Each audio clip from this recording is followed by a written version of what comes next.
Uau, sim. Diretrizes evangélicas do Espírito Emmanuel. Não vos adaptei a convivências e a convenções do mundo, mas transformai-vos pela renovação do entendimento, de modo a conhecer os desígnios de Deus, para que vossa tarefa se faça agradável e útil. Aprendei com a temperança o que vos convém saber, conforme o grau de vossa fé. Porquanto, assim como temos em um só corpo vários membros, e nem todos eles guardam a mesma função, também nós, que somos muitos, formamos um só corpo em Cristo, embora sejamos individualmente membros um dos outros.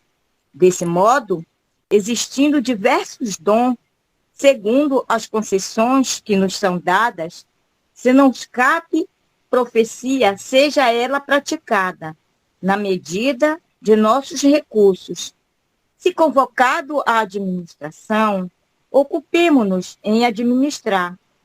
Se localizamos no ensino, devotemo-nos à instrução.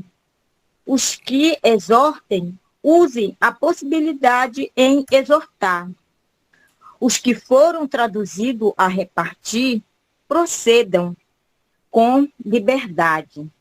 Quem preside, seja prudente, corações chamados aos exercícios da misericórdia, empregue a misericórdia com alegria.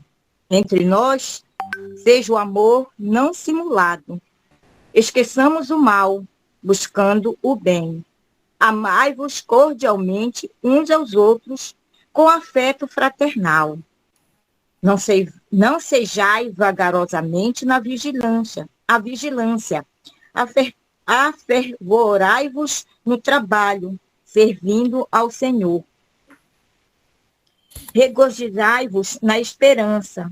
Sede paciente nas dificuldades. Perseverai na oração.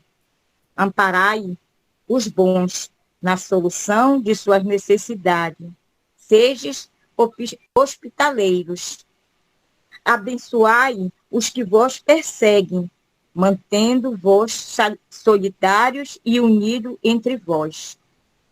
Não ambicioneis situações para as quais ainda não conseguimos a alturas necessárias, acomodando-nos à humanidade, para que não estejamos alardeando sabedorias que ainda não temos. A ninguém tornai mal por mal. Sejamos honestos com as coisas que nos dizem respeito e, se for possível, e quando for possível, em nós tenhamos paz com todos. Estas observações, de forma e sentido positivamente espírita, é que parecem gravadas hoje para os líderes naturais da pregação e da mediunidade, da propaganda e da ação, dos itens e das obras de nossa instituição, não são nossas, e sim do apóstolo Paulo de Tarso, constante dos versículos 2 a 18 do capítulo 12 de sua epístola aos Romanos. Destacando esta breve página de orientação evangélica, escrita há 19 séculos, relacionemos a nossa responsabilidade dentro do Espiritismo, que restaura o cristianismo em suas bases puras. Procuremos pensar. Que assim seja. Emmanuel. Então, alguém fará a prece? Lenita, você faz a prece?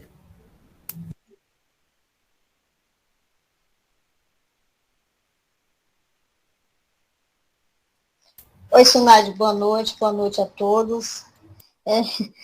Se eu cair aqui é porque está faltando energia toda hora. Então vamos lá, gente. Vamos elevar os nossos pensamentos ao Pai que está no céu. rogando a sua infinita misericórdia, pedindo luz, amparo,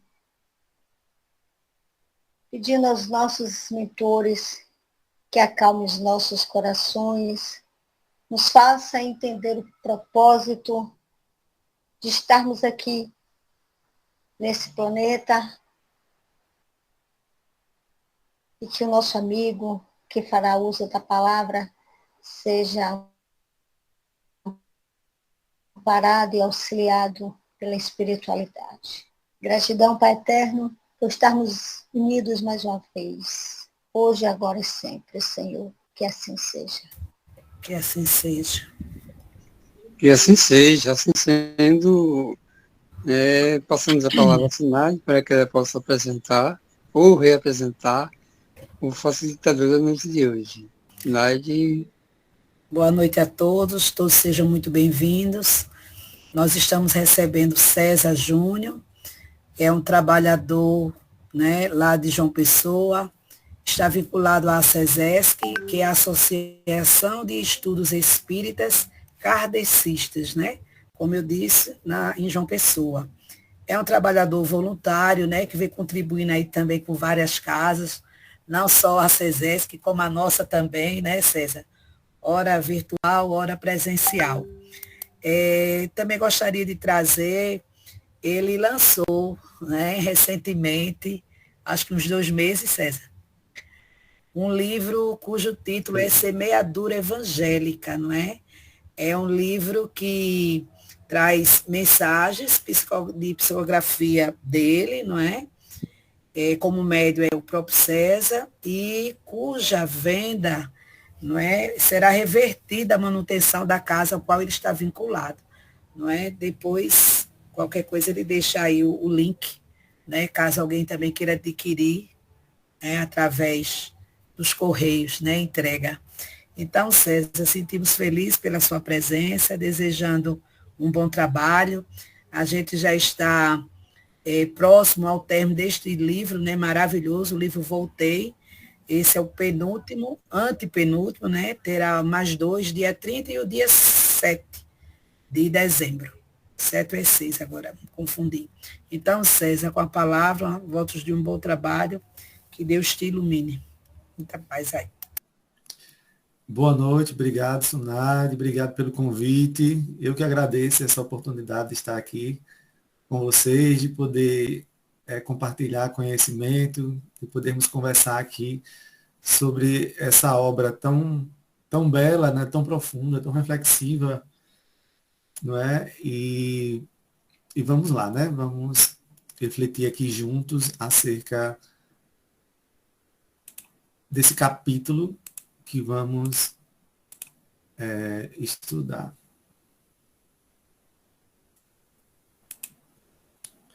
Então, esse livro, né, conta a história de irmão Jacob, que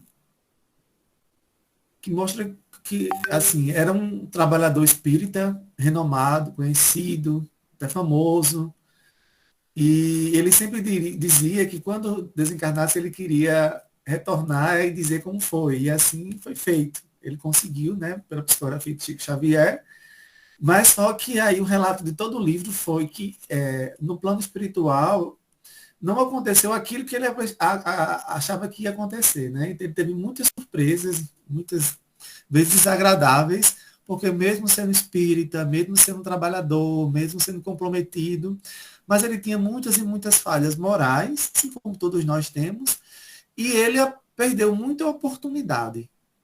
Né? O livro nos mostra isso, que ele perdeu muita oportunidade e que ele, no plano espiritual, após um certo desequilíbrio que ele passou, ele está sendo instruído, orientado a se reequilibrar, a aprender cada vez mais. É um livro, esse capítulo é um capítulo sobre, não só o capítulo, mas todo o livro é um livro sobre aprendizado. A gente vai ver aqui que a gente precisa sempre ter a humildade de se colocar como aprendizes para extrair o máximo de conhecimento, o máximo de oportunidades que a vida está nos apresentando. Porque, senão, a gente perde oportunidades. A gente vai ver aqui trechos importantíssimos desse capítulo, me trouxe muitas reflexões acerca dessa questão de ter conhecimento e não colocar o conhecimento em prática, né? Tem uma hora aqui no capítulo que ele diz assim, ter conhecimento não significa que haja transformação. Conhecimento é uma coisa, transformação realmente verdadeira é quando você coloca o conhecimento em prática. E isso é o mais difícil. E a gente, nesse capítulo, vai ver isso, né? O que esse capítulo nos conta? Ele nos conta que quando o autor espiritual estava encarnado, ele participava de reunião mediúnica e ele era doutrinador. Ou seja, dialogava com os espíritos em reuniões mediúnicas. E depois que ele passa para uma escola iluminativa que se chama, onde ele tem um ensinamento, aprendizado que foi dado na aula anterior, ele teve a ideia, e essa ideia foi aceita pelos benfeitores, para que ele retorne, né, agora em espírito, e consiga ter um diálogo com um dos espíritos em que ele dialogava nas reuniões mediúnicas, que obsidiava um alcoólatra. E aqui a gente vai ver a dificuldade maior que ele vai ter, né? Se o dialogador, dentro de uma reunião mediúnica, tem muitas dificuldades, mas dialogar frente a frente com o espírito, né? Sem a questão do médium, que o médium a gente vai ver aqui pode controlar, pode diminuir a intensidade, a cólera, inclusive algumas palavras o médium pode conter e não trazer. E ali não, ele estava frente a frente com aquele espírito e escutou muitas coisas em que ele não gostaria de ter escutado, né? Mas que foram importantes para ele. Então vamos iniciar o capítulo. Fiquem à vontade para fazer qualquer questionamento, qualquer dúvida. E a gente está aqui para dialogar, e se não souber, a gente procura depois, manda respostas, mas vamos em frente, né?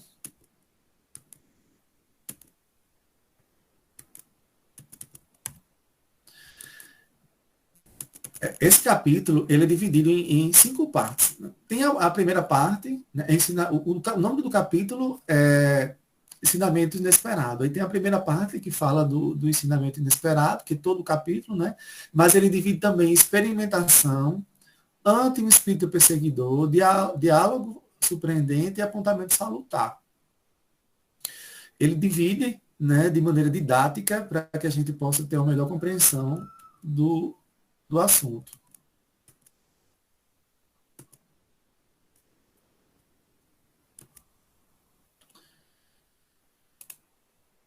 Vamos lá. Então, ensinamento inesperado. Então, essa primeira parte do capítulo, ele fala sobre o projeto de auxílio por parte de Jacob, o Jacob é o autor espiritual, ao obsessor de um alcoólatra, antigo conhecido seu quando doutrinador encarnado. Então, essa primeira parte, nós vamos falar sobre isso.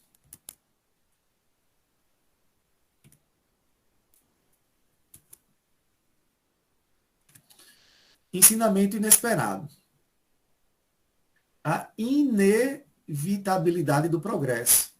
Então, eu destaquei algumas partes aqui.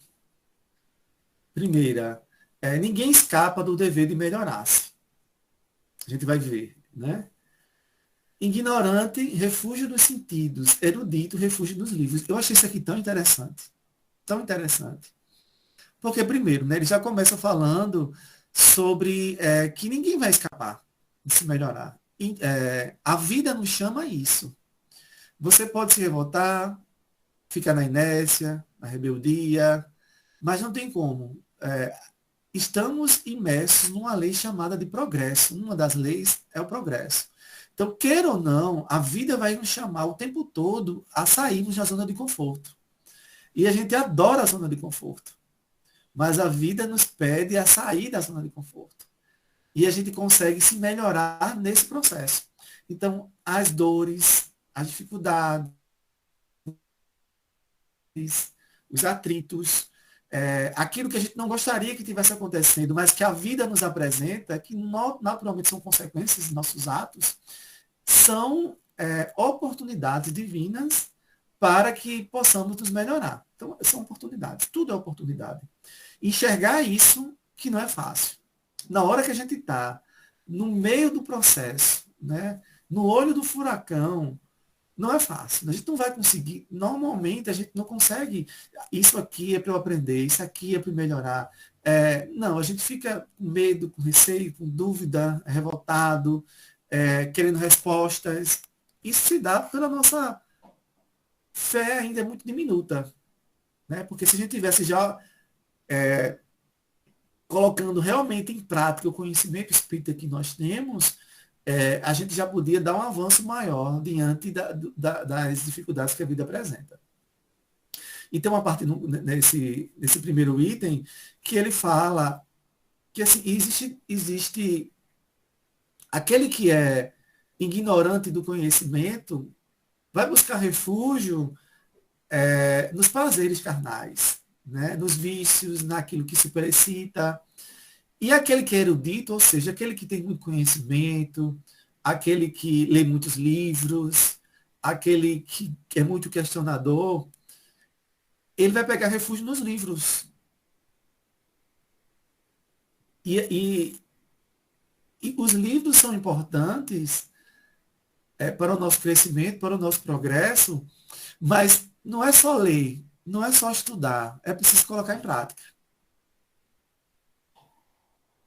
E as nossas casas espíritas, por exemplo, elas precisam ter estudos, elas precisam ser uma escola, mas ela também precisa ser um local de trabalho efetivo.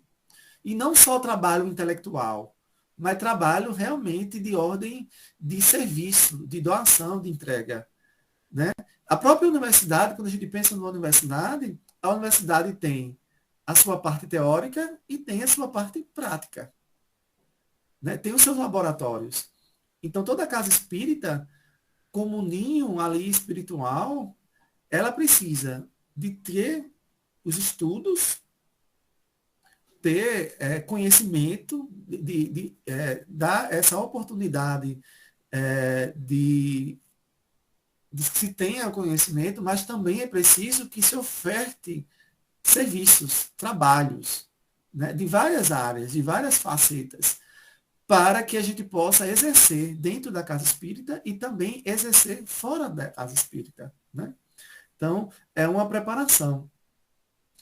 E quando a gente não se prepara, a gente fica, muitas vezes, ou querendo apenas os prazeres da matéria, ou querendo apenas leitura, leitura, leitura, leitura, e sem colocar em prática. Eu falo isso porque a CESES, que é a casa espírita em que eu pertenço, é uma casa espírita que ela é conhecida no Estado mesmo, ela é uma associação de estudos espíritas kardecistas. Então, é uma casa que ela tem como foco realmente o estudo. Por exemplo, o primeiro ESD na Paraíba, Estudo Sistematizado da Doutrina Espírita, foi criado lá, na CESESC. Então, a gente tem uma força muito grande em estudos. A gente tem para mais de 10 estudos. Praticamente todos os dias nós temos estudos. Mas a gente não pode ficar só em estudo. Né? A gente tem que ter trabalhos. Né? A gente tem trabalhos de assistência a gestantes, tem trabalhos de abrigos de idosos, tem outras atividades, outros trabalhos. É preciso ter, e a minha ideia é que a gente amplie cada vez mais os trabalhos. Porque se ficar apenas na questão de só conhecimento, conhecimento, conhecimento, sem colocar esse conhecimento em prática, e para mim a prática é quando você entra em contato com aquele que sofre, que chora, com a dor humana. Né? A gente tem as reuniões mediúnicas que tem essa conexão, que tem esse contato, né? Que são reuniões de obsessão, reuniões de auxílio aos espíritos e aos encarnados, mas também não ficar só em reuniões mediúnicas. A gente precisa ir ao encontro. A quem mora na rua, os presidiários, abrigos de idosos, orfanatos. A gente precisa criar projetos para que a gente desenvolva realmente e bote a mão na massa. Esse capítulo fala da necessidade de reforma, de transformação, realmente. E o Jacob era alguém que tinha muito conhecimento e colocava um pouco desse conhecimento em prática, mas não como deveria. não como era esperado dele, por isso que ele passou por tantos revés quando retornou ao plano espiritual. Então, numa parte do capítulo, ele fala: entretanto, para todos aqueles que se demoram longe da ação edificante e renovadora, a vida espiritual reabre as portas do esforço pessoal imprescindível. Então, nós, como estamos encarnados, nós temos oportunidades mil no nosso lar, no trabalho, na rua, com o vizinho, na casa espírita, na conexão, no contato com o outro, nós temos essa oportunidade de ações edificantes, né? Mas se a gente perde essa oportunidade, sabemos que essas oportunidades vão surgir. Vão surgir não só no plano, quando a gente retornar ao plano espiritual, nas próximas reencarnações, a gente vai ter esse processo de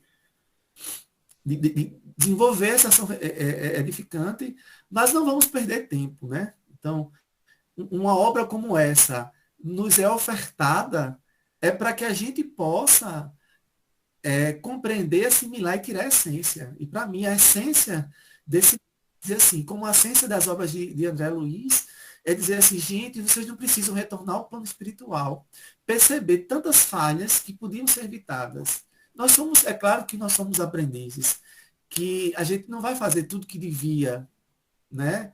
Porque ainda foge a nossa alçada, mas a gente pode acelerar os nossos passos. A gente pode ampliar a nossa capacidade de agir, de ser um ponto de luz, de ser um ponto edificante, de poder realmente fazer a diferença nos ambientes que a gente se frequenta, né? Dando uma palavra amiga, sendo aquele que leva a água da paz, ser aquele que silencia, aquele que está sempre disposto a ajudar, auxiliar. E isso vai realmente não só lhe despertando, mas também auxiliando, porque a vida, o sentido da vida é dar sentido a outras vidas, é quando você realmente compreende que é na conexão com o outro, que é no olho a olho, que é na sensibilidade, que é isso que faz com que a gente cresça. Muitas vezes, quando a gente se debruça muito em livros e fica só preso em livros, a gente se torna frios. A gente tem que ter muito cuidado com isso. Eu adoro estudar, gosto muito de ler, mas de um tempo para cá, além da leitura, e assim, se eu tenho que dar prioridade, eu priorizo o serviço, eu priorizo o trabalho. Por exemplo, eu faço algumas atividades, hoje mesmo, pela manhã, agora à tarde, a gente estava nos abrigos de idosos, num abrigo de idosos, a gente faz um projeto e visita uma vez por semana, uma vez por mês, um abrigo. E assim, entre participar de um estudo e participar de uma atividade em campo, eu dou preferência à atividade em campo.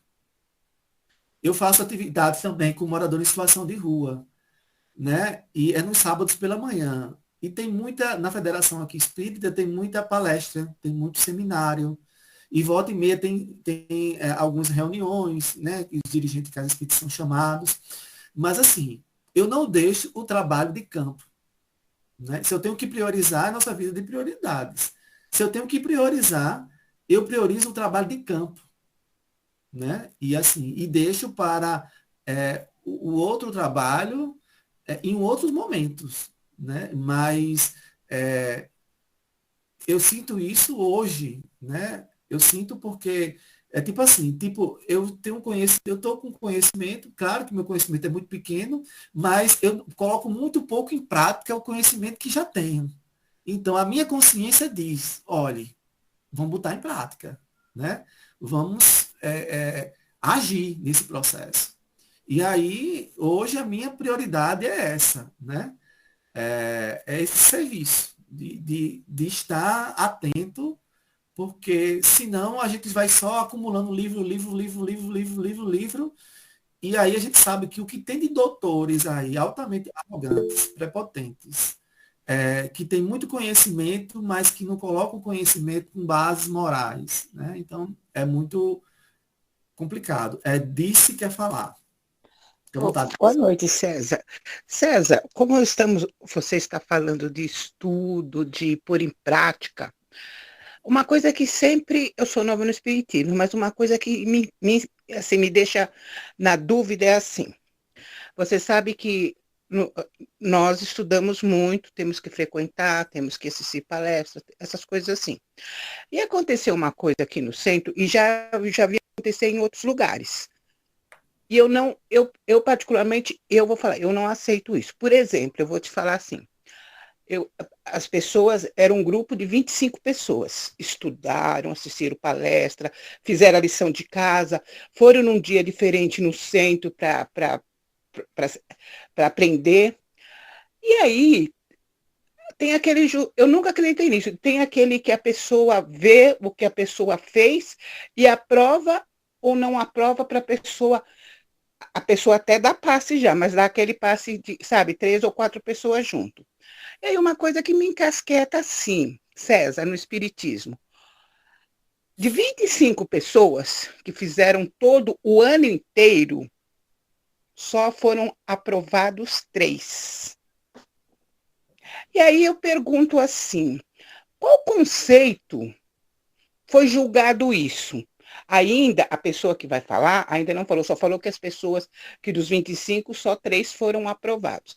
Aí eu fico pensando assim, qual o conceito que aquelas pessoas que são médiums, que tem uma hierarquia até no centro, não sei, porque a gente nunca conhece a pessoa, qual o conceito que ele usa, ou o mentor ou espírito usa para reprovar aquelas pessoas, sendo que eu sou testemunha que foram pessoas dedicadas, assistiram palestra, deixaram de ir em lugares de festas para estar no centro. Qual o conceito que o centro ou aqueles médium que depois julga ali pelo que a pessoa escreveu, pelo nome, pela lição que a pessoa fez, qual conceito, não sei se você vai saber responder, porque até hoje ninguém me respondeu isso, qual conceito que ele usa para de 25 ele ser aprovado só 3, e eu conheço as pessoas que se dedicaram, sim, são pessoas idôneas, são pessoas que faz que nem você falou, vai lá, dá a quentinha para a pessoa, deixa de ir em certos lugares para estar no centro, ajuda o centro, ajuda no financeiro, ajuda em tudo. E eu fico pensando, eu tenho isso na cabeça, talvez você consiga me dar uma luz. Qual o conceito de Acho não que é qual assim. o critério disso. É, o critério. Qual o critério de a pessoa ser reprovado? Assim, falar assim, Disse, não, você só pode dar passe em grupo, você não pode dar passe sozinha, essas coisas assim, e reprovar, e depois a pessoa tem que voltar o ano e fazer o ano inteiro de novo. Eu conheço as pessoas que foram reprovadas, falaram, não vou fazer mais, porque eu já fiz o ano inteiro, me dediquei, fui reprovado, não vou fazer mais. Então, César, eu não sei se você sabe alguma coisa disso, eu queria qual o critério que foi falado que usa para reprovar as pessoas. no seu caso, era apenas para aplicar passe, é? É para aplicar passe e talvez a pessoa, assim, já, palestrante não, é para ajudar nos passes. Mas entenda, essas pessoas, as 25 já davam passe, mas sabe aquele passe de 3 ou 4 médium para uma pessoa? Aqueles passes que tem um, aqui em São Paulo, tem o 2, tem até o 4, sabe? E aí eu Sim. fiquei, aí hoje É o mesmo nós passe estávamos individual, falando. no caso. Era Individual, aprovado para quatro o passe médium, individual. 4 médium ou 3 para uma pessoa, para aquela Certo. pessoa que estaria recebendo o passe. Não, mas o que eu quero saber, César, qual o critério que aquelas pessoas que leram ali o que a pessoa escreveu o ano inteiro, que eles estão, qual o critério que eles usaram para as pessoas falar, não, você não pode dar o passe sozinho. E Olha, reprovou a pessoa, e falou, agora você tem que fazer um ano, e a pessoa está 4 anos estudando, pronto. sabe? E, Olha, olha, disse. Olha, ah, a sua fala é muito interessante e eu li não, aqui em João Pessoa, aqui na Paraíba, a gente teve um encontro ano passado, falando sobre essas questões do movimento espírita, dos trabalhos, e Rossando Klinger, não sei se você conhece, que é um palestrante bem conhecido, que é paraibano, ele fez uma fala muito interessante.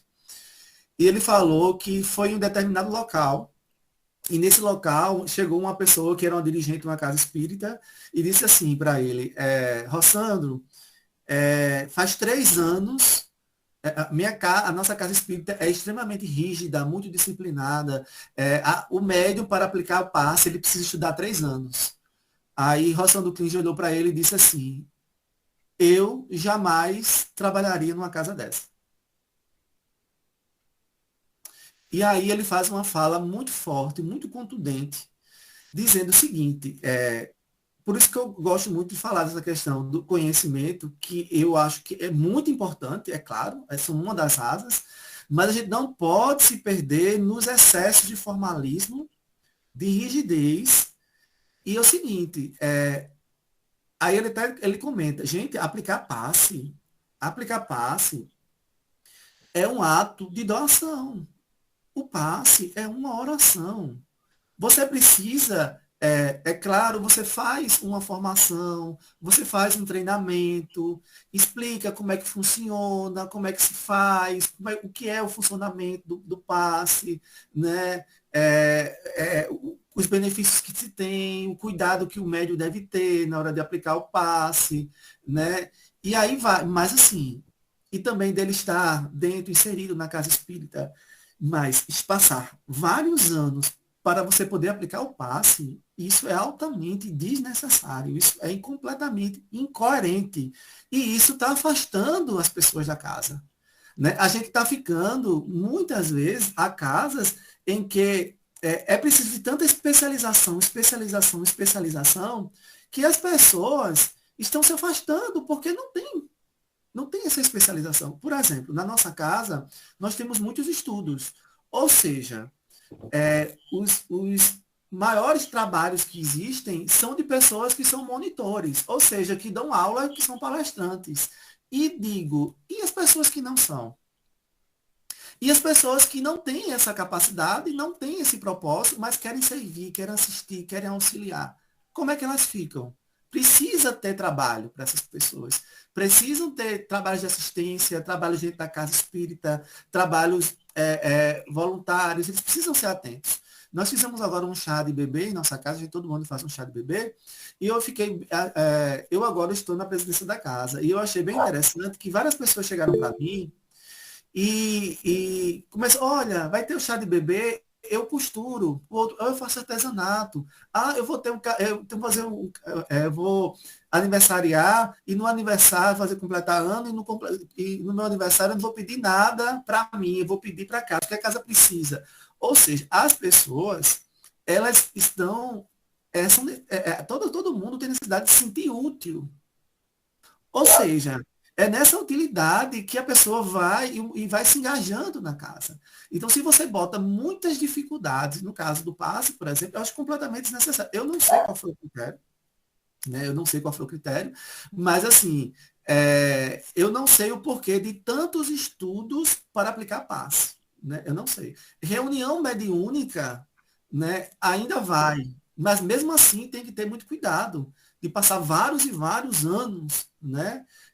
E tem que ver a disponibilidade da pessoa, mas tem que ver também se a pessoa ela é aquela pessoa ativa, disciplinada, que cumpre com seus deveres. Então, tudo é muito relativo, mas eu acredito que nem critérios eles sabem quais são os critérios que estão utilizando, né? Mas isso engessa muito o movimento e as pessoas acabam se desestimulando pelo excesso de burocracia.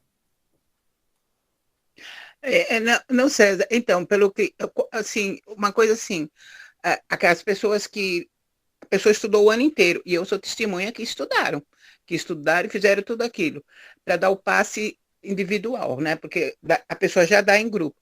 Eu não entendo qual o critério que aquelas pessoas que leram, que a pessoa estudou o ano inteiro, que sabe que a pessoa esteve presente em tudo, qual o critério de reprovar? De 25, só 3 aprovado. Eu gostaria. Não, mas então, já que assim, Aí é diferente, eu vou perguntar, sabe, para quem? Para as pessoas aqui do centro mesmo, porque eu não entendo, e Boa outra Pode noite. coisa, Eu perguntar. não disse, era, aceito. era isso que eu ia lhe dizer. Eu acho É, que essa pergunta, assim, seria bom você chamar quem Isso. coordena e perguntar qual critério é usado. Porque aí fica melhor. Porque, assim, tudo mais que a gente colocar aqui vai ser mais de um achismo, né? Porque o não critério tem. É só achismo. que É. Entendi, eu vou perguntar para aqui no centro, porque eu só perguntei porque ele, como está falando dizer é, dos estudos, mas assim, eu vou perguntar porque é uma coisa que eu não consigo engolir. no E é isso, trabalho. gente. Tá bom. Sim, sim. É, Vamos lá, né? Mas é isso mesmo. Questione, pergunte o porquê. E outra coisa, assim, nós para somos saber o que foi que falhos. houve, né? Nós somos falhos e, assim, é preciso ter um confronto ali de questionar para que muitas coisas vão sendo modificadas. Somos eternos aprendizes, né? Às vezes há um equívoco ali de excesso de disciplina, de excesso de formalismo, de burocracia, que precisa ser corrigido para que não afugente os trabalhadores, né? Porque, como eu digo, aplicar passe é algo simples. Se você é espírita, se você está na casa espírita toda semana, se você já fez um treinamento, não tem por que você passar um ano estudando. Não tem para aplicar o passe. Então vamos lá. Aí também nessa parte, ensinamento inesperado, ele fala de preguiçosos e arrependidos, né? Ó, preguiçosos atrasam a marcha, detendo-se na revolta, na inércia ou na rebeldia, e serão aproveitados na obra regeneradora e evolutiva à maneira dos corrosivos que servem as tarefas de limpeza, utilizados por mãos hábeis. Então, se você está preguiçoso, você vai ficar revoltado, vai estar nessa rebeldia, mas vai ser aproveitado de alguma forma, mas você está perdendo tempo. Né? Arrependidos encontram mil maneiras de servir. O verdadeiro arrependimento, quando você se arrepende de alguma coisa, verdadeiramente, não é aquele arrependimento de boca para fora, é o arrependimento mesmo, você se coloca à disposição para servir. Assistência espiritual. Assembleias veneráveis de benfeitores congregam-se congraciando nos altos cimos em favor de milhões de seres, mas espírito algum sentará num trono que não edificou, nem brilhará com alheia lâmpada. Aqui ele está trazendo que, assim, cada um conforme suas obras. Se tem uma passagem do Evangelho que eu mais comento, que eu mais gosto, é isso. É cada um conforme suas obras. Assim, não adianta você se comparar com ninguém, não adianta você competir com ninguém, não adianta você achar que você vai receber uma assistência especial, porque senão Deus teria privilégios para uns e não para outros. Deus ama a todos de maneira igual. Então, agora, quando você se coloca à disposição de ser um instrumento melhor no bem, naturalmente a assistência espiritual vai ser mais acessível para você, para que você consiga realmente ter essa acessibilidade e conseguir realmente seguir um caminho melhor. Mas não é privilégio, não existe privilégio, é esforço, é dedicação, é mérito. A gente precisa compreender muito bem isso. Então, por isso que ele diz aqui, ninguém brilhará com a lâmpada alheia. Então, é suor mesmo, é sacrifício, é entrega, é doação, não é facilidades, né? Então, a segunda parte do capítulo é experimentação. Experimentação das lições recolhidas na escola iluminativa. Então, o que aconteceu? Ele passou por uma escola iluminativa, que a gente viu no capítulo, vocês viram no capítulo passado, né? E agora ele vai colocar em prática, olha só, a questão da prática, né? Ele vai colocar em prática aquilo que ele estava aprendendo, senão agora eu vou colocar em prática. Então, tem o caso do alcoólatra, reencontro com um caso antigo, ser médio, aproximação direta, perseguidor absorve fluidos de bebida. Ele vai trazer nesse capítulo relatos da questão do vampirismo, quando a gente é vicioso, não só no álcool, não só na droga, mas em todo tipo de vício. No sexo, no excesso de comida, nos apegos dos bens materiais, no excesso, o excesso, por exemplo, de intelectualidade e leitura sem colocar em prática, todos os excessos, vai gerar uma interferência espiritual. A gente vai se conectar com entidades que estão no mesmo nível vibratório e que, de alguma forma, vão nos sugar. E nesse capítulo mostra o caso dos alcoólatras, né? O homem encarnado está lá bebendo e tem um espírito que está vampirizando ele, obsediando ele, e uma das questões da obsessão é justamente o vício do álcool. Como isso é prejudicial? Lutara durante muito tempo com o perigoso obsessor de um alcoólatra inveterado. Jacob dizendo, né? Não conseguiria demovê-lo, renová-lo. Gostaria de observar o caso em loco e com as preocupações a que me compelisse, extrairia certa amostra do serviço maior que me aguardava. Então, ali é um treinamento que ele está fazendo, né? Ele dialogou por muito tempo com esse obsessor e agora, quando era encarnado, as reuniões mediúnicas, e agora ele quer dialogar novamente com ele para colocar em prática os ensinamentos que ele vem recebendo no plano espiritual. E aí, lição da humildade, servidores em tarefas obscuras e sacrificiais. Não só nesse capítulo, não só nesse livro, mas vários livros a gente traz, né? Aqueles espíritos que cometeram abusos, que foram prepotentes, arrogantes, viciosos, que utilizaram mal a inteligência, utilizaram mal a riqueza. E como realmente se arrependem, eles fazem trabalhos nas zonas abissais e trabalhos de ordem realmente difíceis, complexas, dolorosas, braçais mesmos, né? E como uma oportunidade de renovação para quando retornar ao plano espiritual. E aqui ele cita, né? Espíritos assim, nessas condições. Serviço anônimo, peregrinação silenciosa, caminho de redenção. Então, em geral, são homens e mulheres que desbandaram na autoridade e no dinheiro, na inteligência ou na beleza, assumindo graves compromissos morais que se consagram depois do sepulcro, por extenso prazo, ao gênero de atividade que íamos tentar, em benditas peregrinações de auxílio aos semelhantes, ostentando a aflitiva posição de servos apagados e anônimos, para melhor atingir os fins que se propõem. Lembra de nosso lar, quando André Luiz chegou lá, depois já estava recuperado, e ele queria já atender, ele já queria ser o médico para passar o receituário, né? Muita arrogância dele, porque ele estava em um outro plano, e aí ele foi convidado a limpar o chão.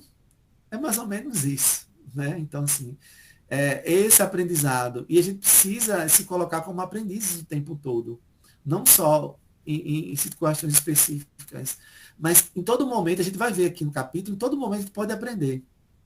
E principalmente com aqueles que são os nossos algozes. Aqueles que, de alguma forma, nos fazem sofrer, que geram dificuldades.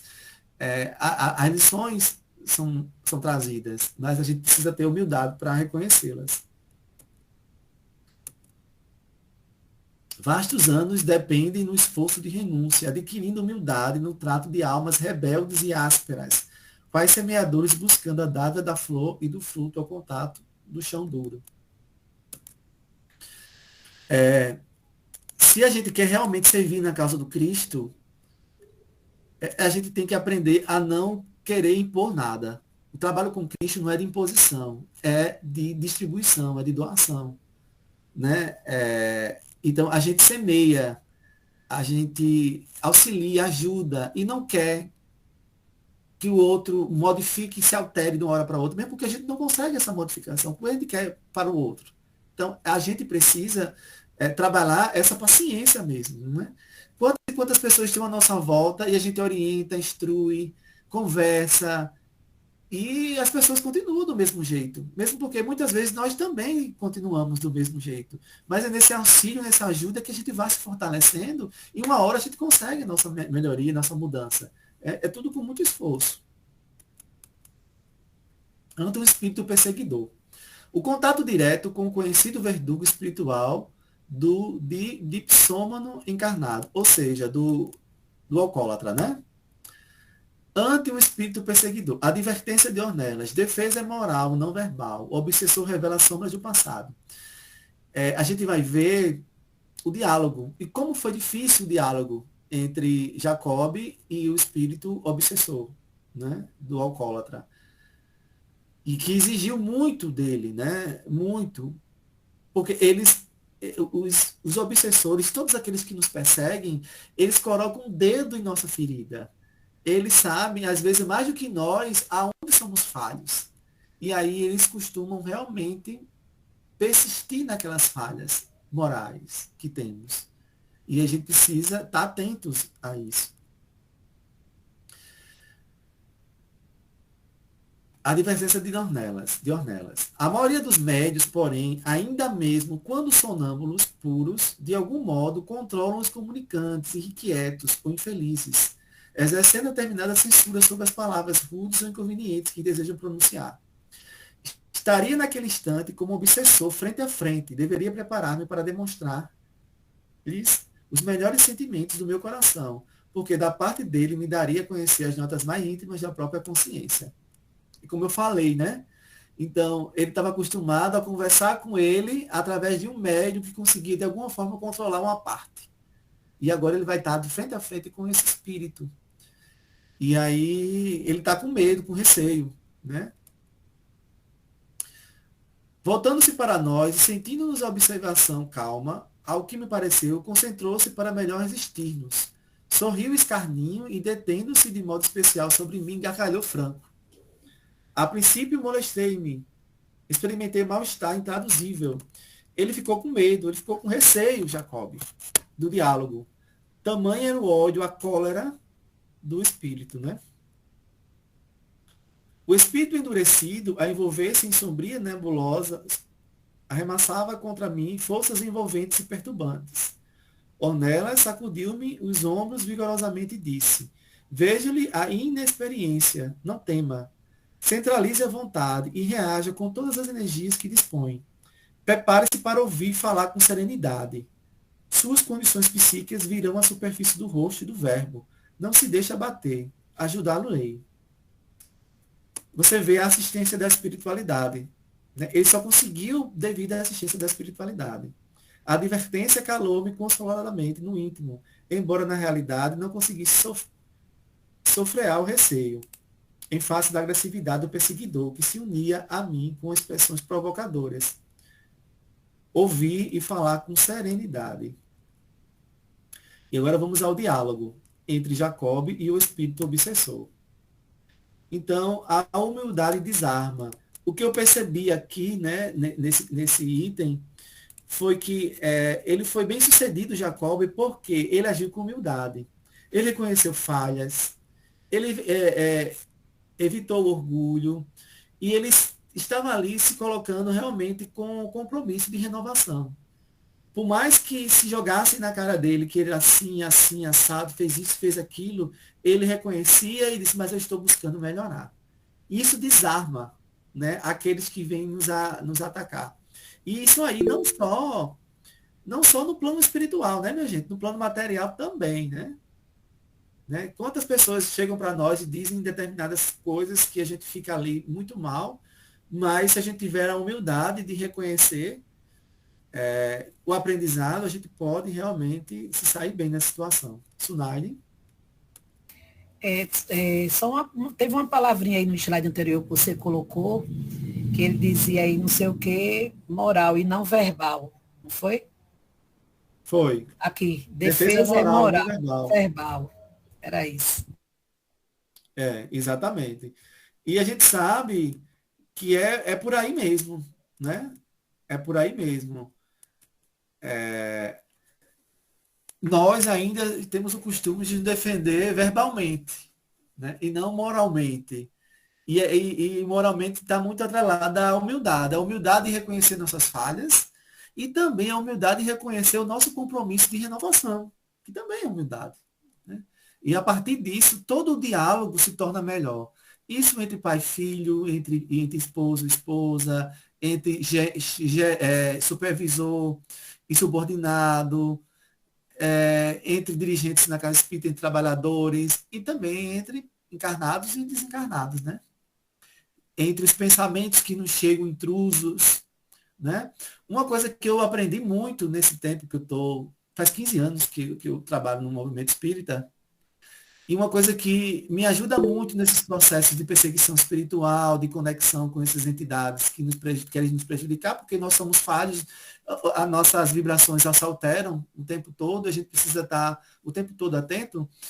E uma das coisas que mais eu consigo hoje trabalhar é toda vez que vem um pensamento que eu já consigo detectar que é intruso, ou que não me faz bem, eu absorvo eu acolho esse pensamento, mas coloco como aprendiz, né? Eu estou aprendendo. É verdade, eu me equivoquei, mas eu estou aprendendo.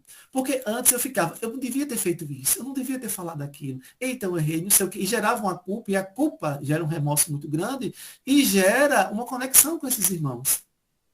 Então, quando você coloca assim, mas eu estou aprendendo. Gente, você não tem ideia. Você corta essa ligação de maneira rapidinha. Agora, quando você parte do coração mesmo, estou aprendendo. Sunari quer falar? Alguém quer falar? Alguém levantou a mão, acredito. Não. Tereza, César. Tereza. Tereza. Opa, É, Tereza. lembrei de uma frase quando você falou na questão de humildade, né? A humildade da gente se reconhecer que a gente tem uma frase no Evangelho, deixa eu me lembrar dela, estava lembrada agora. Suportar com coragem as humilhações dos homens é ser humilde e reconhecer. Somente Deus é grande e poderoso. Então, como é difícil a gente suportar as humilhações calado, né? Aí é como você falou, a gente vai para o verbo e esquece da moral, né? E aí a questão da humildade aí bate forte. A gente reconhecer, não, se eles humilharam, vamos ficar calados, vamos mostrar, né, como Jesus fez. Pai, perdoa, eles não sabem o que fazem, né? Nós ainda não sabemos.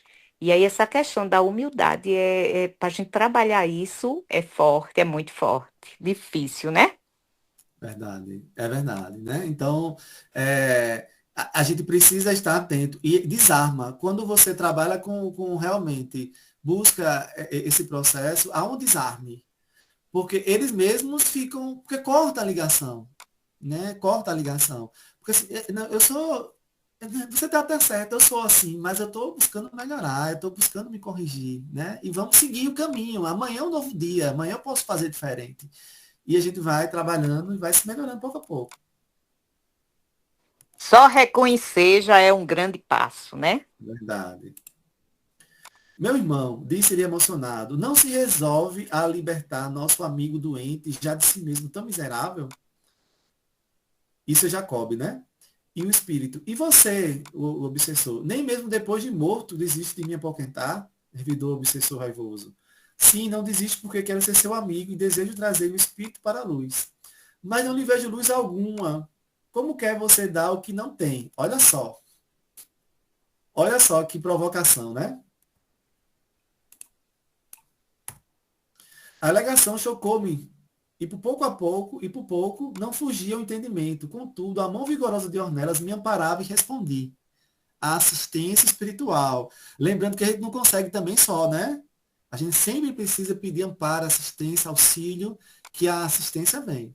Trabalharei sinceramente no bem, até que a vontade do Senhor me ilumine a alma. O perverso interlocutor riu-se, desrespeitoso, e prosseguiu. Por que insiste? Não adiantará nada.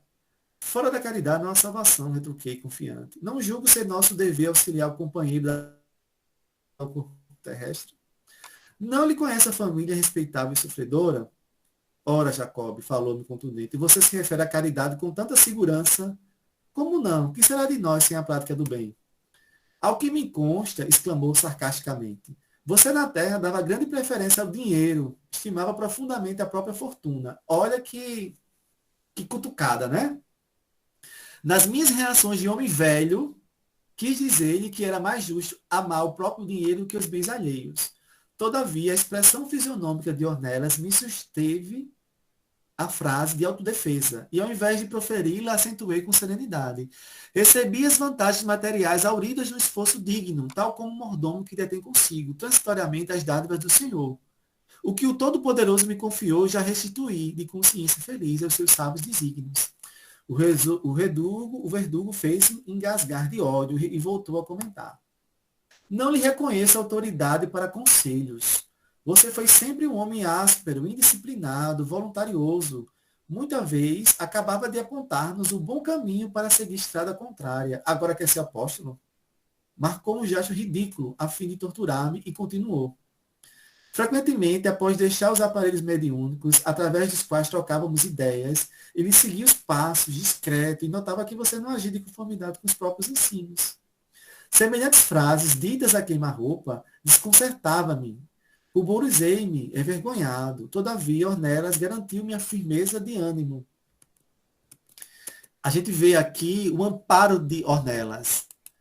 E isso a gente tem que trazer para nós.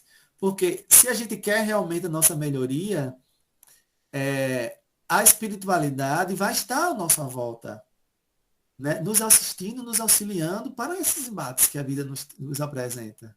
Né? Então a gente precisa estar realmente preparados. E todos os dias precisamos orar e vigiar, né? Que ninguém sabe quando chegará esse momento. Sim, concordei. Reconheço as minhas fraquezas, entretanto, sincero é meu desejo de renovação e melhoria. Não nos santificamos de uma vez. E se todos os pecadores se negaram ao trabalho no bem, sob a alegação de se unirem maus e ingratos, como poderemos aguardar vida melhor para o mundo? Se os espíritos comprometidos com a lei não se resolverem a colaborar no resgate dos próprios débitos, por se reconhecerem endividados, jamais atingiremos a necessária liquidação das contas humanas. Compreendo que não sou um padrão vivo dos conhecimentos evangélicos, confiados à minha alma pela compaixão divina. No entanto, creia que não repousarei enquanto não afinar minhas atividades com os ideais redentores que abracei. Isso aqui exige uma grande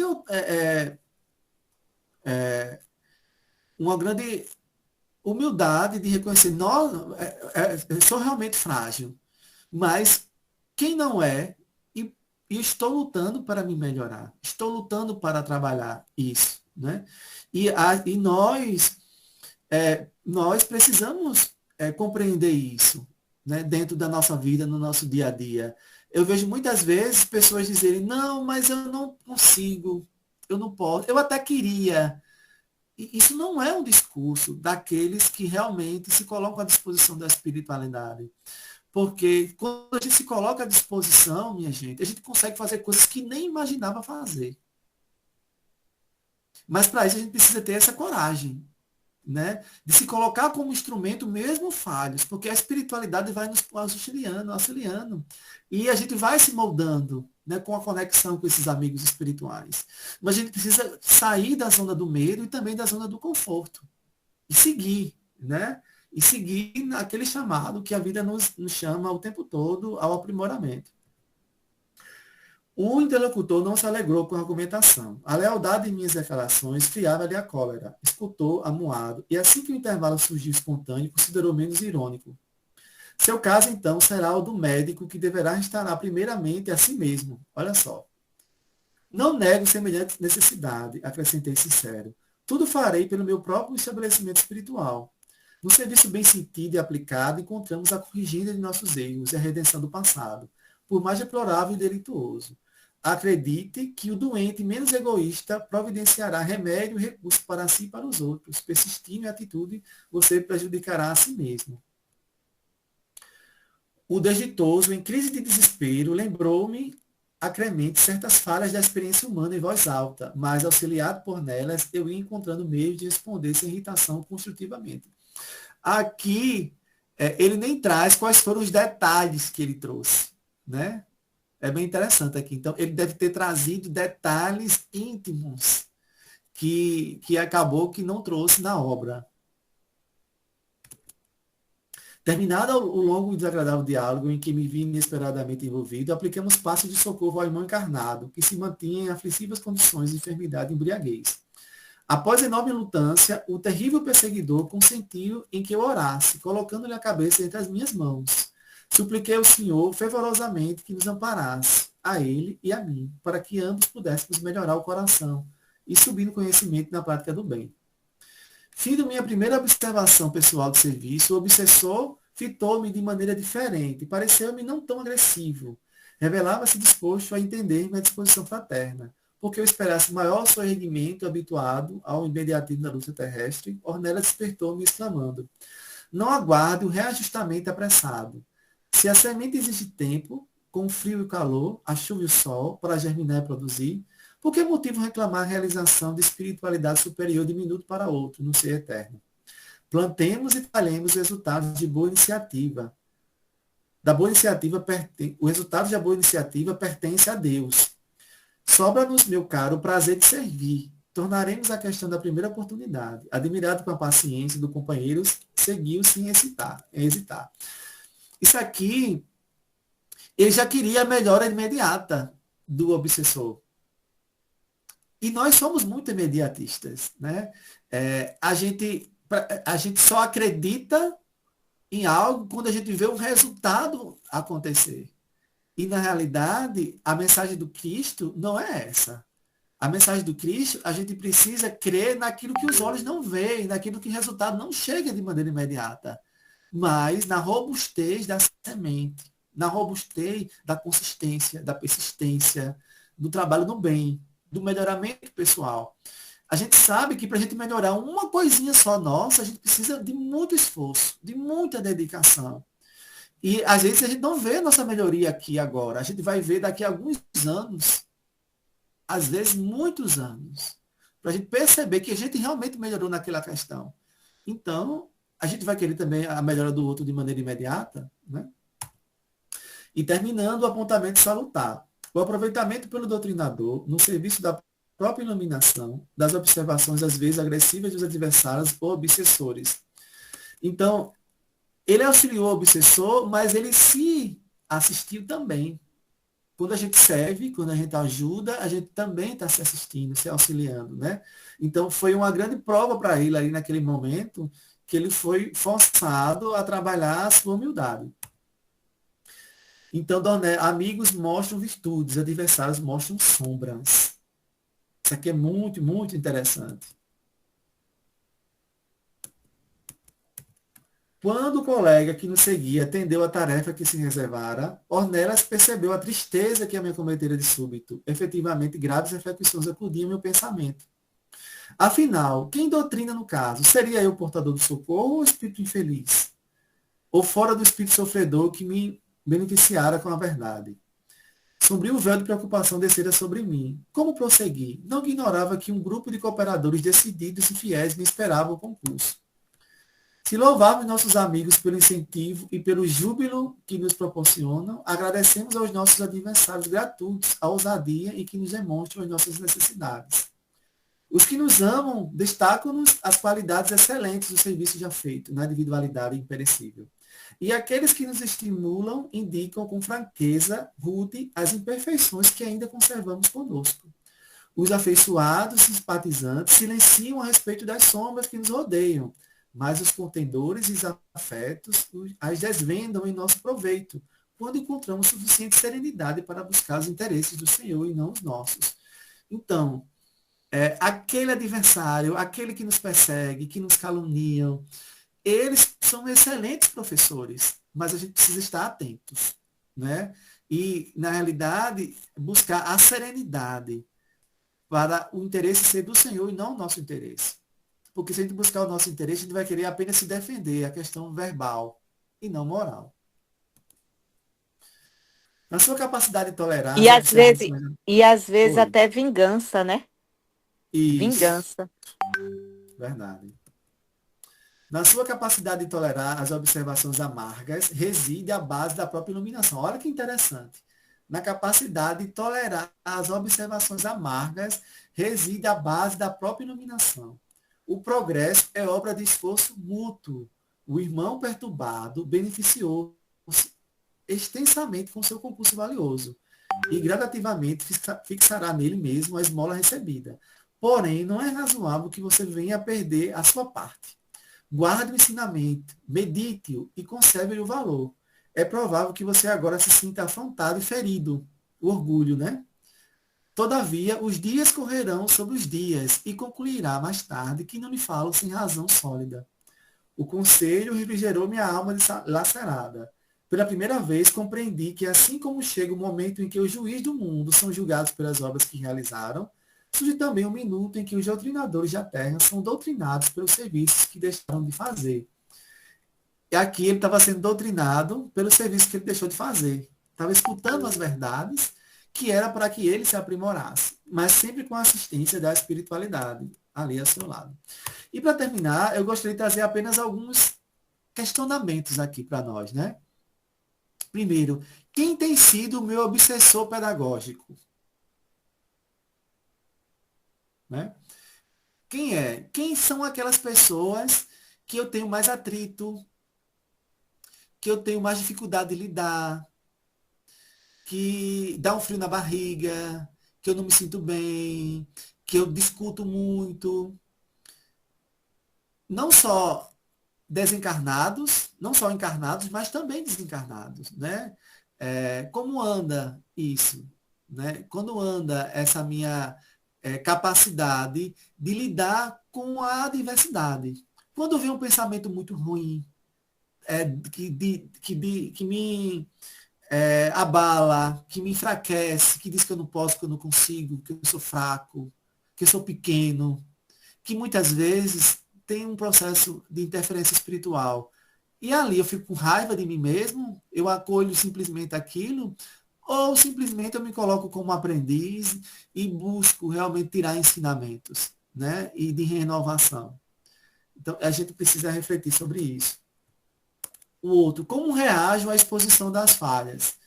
Toda vez que a gente erra e nos é mostrado o erro, eu acolho aquele erro, busco realmente tirar as lições, eu fico com raiva, né? Fico chateado, fico milindrado. Quanta questão de milindre, né? Eu sei que muitas vezes o ideal é elogie em grupo, né? E critique no particular, mas nem sempre isso acontece. Às vezes a gente recebe críticas e as nossas falhas na frente de todos. E aí, nesses momentos, como é que eu reajo? Outra pergunta. Confundo conhecimento e transformação? Isso aqui eu achei fundamental. Não basta apenas conhecer, não significa saber. A sabedoria é quando a gente utiliza do conhecimento que tem e coloca em prática. Isso é sabedoria e isso é transformação. Se eu apenas conheço, eu conheço, não significa que eu coloco em prática. Então, não confundir conhecimento com transformação. Tem muita gente que tem o evangelho decorado. Decorado. Capítulo tal, versículo tal, não sei o quê. Tem o livro dos Espíritos decorado. Pergunta tal, resposta tal. Sim, isso é conhecimento, é válido. Mas está aplicando? Que o mais importante é a aplicação. E por último, a quem devo ajudar sem esperar retorno? Será que a gente ajuda esperando retorno? Ou a gente já ajuda sem esperar nenhum retorno? Porque a gente viu aqui Jacob auxiliando o obsessor, já querendo um retorno imediato. Não tem aqueles amigos, familiares, pessoas próximas, que inclusive do centro espírita, que estão há anos passando pelas mesmas dificuldades e chegam para você e você orienta da mesma forma e a pessoa continua fazendo do mesmo jeito. Você está paciente com ela ou já perdeu a paciência? Não é? Precisamos ser pacientes, né? Para que a gente possa aprender juntos, né? E esse é o processo de aprendizado.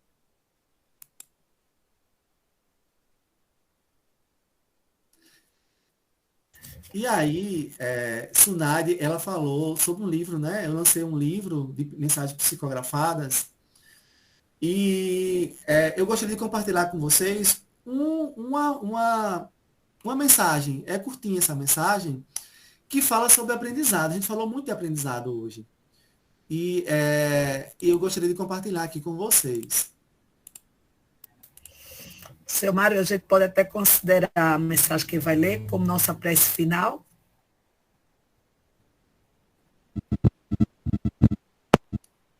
E de antemão agradecer, César, enquanto você está colocando aí, agradecer a sua explanação, né, as reflexões, aquela ideia, né? O que é que a gente já faz com o que a gente já aprendeu, né? Uma coisa também que às vezes a gente escuta muito falar, que alguns estão esperando determinadas publicações, né? Mas a obra da codificação é grande, né? Já tem muita coisa, né? Então agora é o que, que a gente já consegue colocar em prática do que a gente está aprendendo e do que está aí, né? Isso é a verdade. E foi muito bom, agradeço aí. Seu Mário está na sala? Estou, sim. Estou perguntando porque eu sei que a internet está oscilando muito, a minha mesmo estava aqui fechando. Ele pode ler essa mensagem como nossa prece final? Sim, pode, Silvânia, pode. Obrigado. Pronto, então eu vou ler, tá? Aprendi, um espírito aprendiz. Amado Mestre Jesus, contigo aprendi a valorizar o tempo, a compreender a importância das coisas mais simples, a aceitar o próximo como ele é, a servir a todos sem distinção ou juízo de valor. Aprendi que a família não é minha. Na realidade, nada é meu. Tudo é um empréstimo divino para que o amor se desenvolva em mim.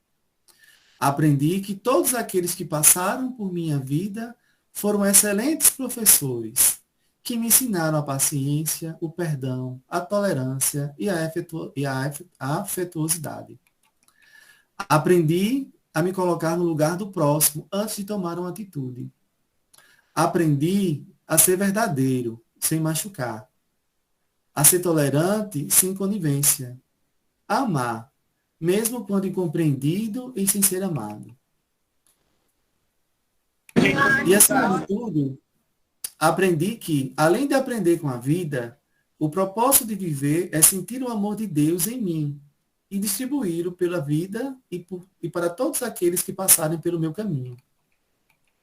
Enfim, aprendi que sou um eterno aprendiz e, por isso, submeto-me à vontade do Pai, para que a sua vontade seja feita hoje, agora e sempre.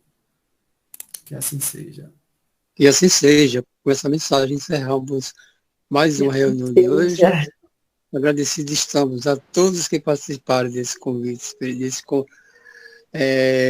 desse encontro maravilhoso. Boa semana a todos e muito trabalho, e muito aprendizado, e muito pela frente, né? A semana e a semana por vindouras. Muita paz. Obrigada.